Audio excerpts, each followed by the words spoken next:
Welcome to my channel and welcome to the chaos. I'm Clockwork, your host, and I'm here today to discuss how asexuality is represented within the Hellaverse.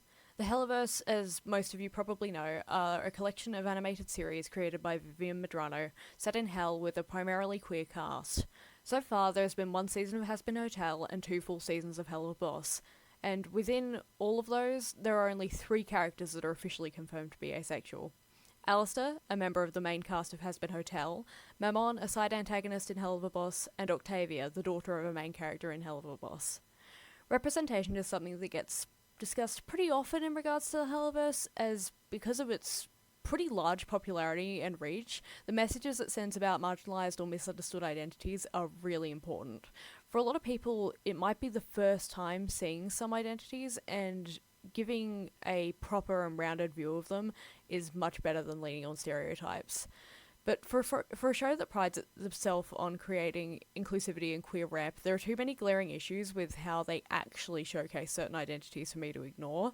Asexuality is one such victim of expectation of depiction versus reality of how it's shown, because more often than not, the creator actually leans really heavily on super outdated stereotypes and misinformation about asexuality in regards to the characters.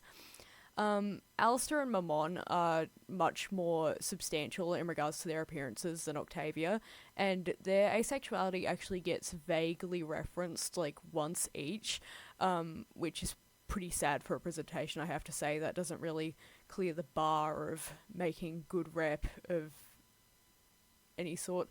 But anyway, the problem with Alistair and Mammon is that they are both asexual, yeah, but they both share something else in common. They're both extremely narcissistic and horrible individuals, and they're shown to have practically zero positive traits or connections to other characters, which would lead to be implied that asexual people are too selfish or too self-centered for love, are narcissistic by default, and that's why they can't love people, and that they're just kind of horrible because they are abnormal. And obviously, if there was one character who was asexual and a narcissist, that'd be fine, because queer people can 100% be flawed, messed up, villains, horrible, that's fine. Just because a character who happens to be a minority does something negative or exhibits negative traits, it doesn't mean that they're bad representation of the minority or identity in question. Queer people are allowed to be people, and people are flawed, but what does make bad representation is when there is repeated characterization of multiple individuals, whose 2 main factors are stereotype of identity plus the identity that's being stereotyped.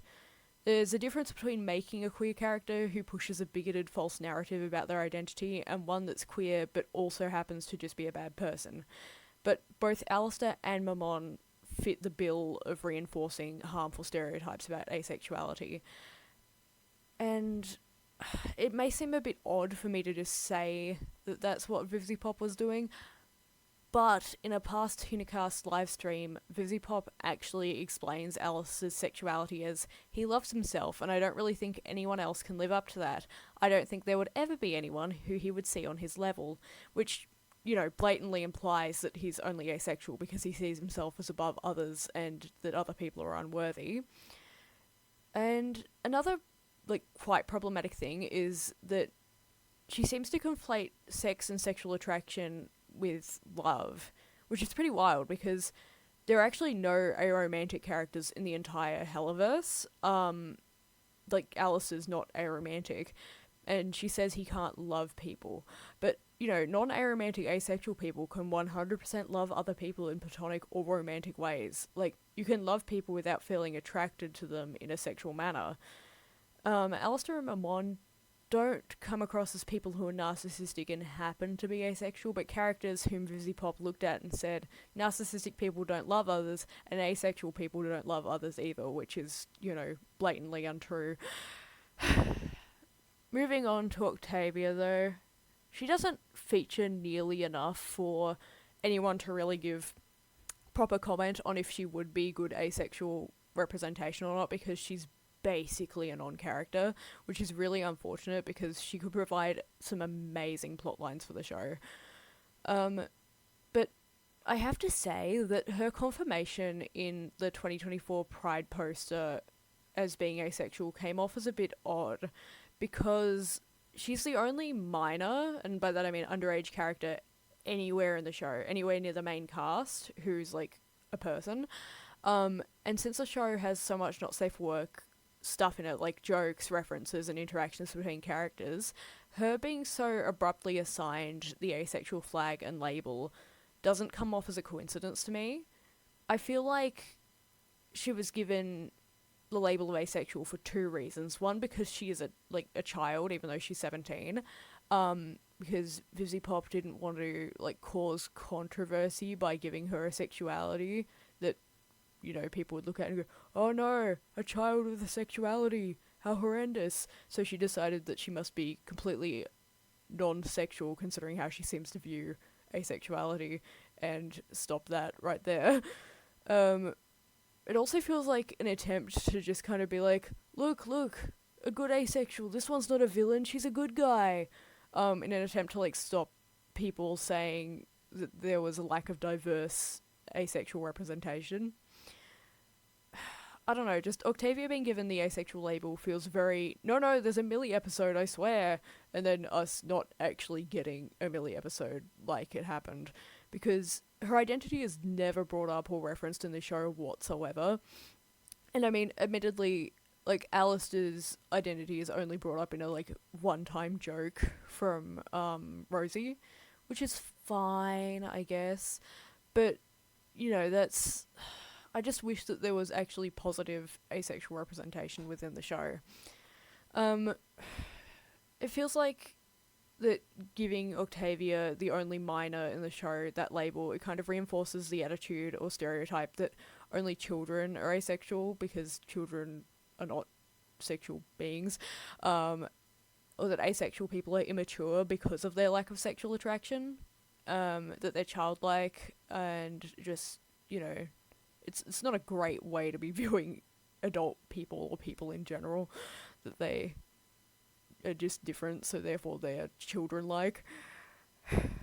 But again, it conflates the idea that asexual people, just because they have limited sexual attraction, doesn't mean they don't necessarily engage in sexual activities, because they can if they choose to, but it's just odd.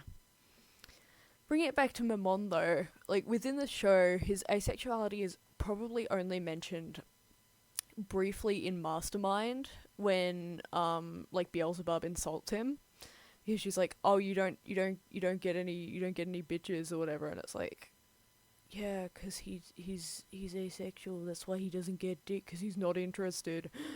So I'm not a fan of that, because it's like, why bully someone for their identity? It's like, because if Mammon was just a gay guy and she was like, well, you're not getting pussy, are you? It's like, well, it's because he's gay, he's not, you get what I mean? It's pretty strange. Anyway, so overall, as far as I'm concerned with thinking about the asexual representation in the Hellaverse, it just leans far too heavily on all of the stereotypes for it to be beneficial, because people will look at the characters and go, oh yeah, they're asexual and they're super selfish, so they don't love anyone. And Vizzy Pop's like, yes, they don't love anyone. And just confusing the idea of love with being it intrinsically linked to sex and sexual desire is super damaging, because it reinforces ideas in society that you're if you love someone, you will have sex with them, and that you have to have sex to love someone, which is blatantly untrue. People can do what they want when they want, and they can still love someone romantically, platonically, whatever.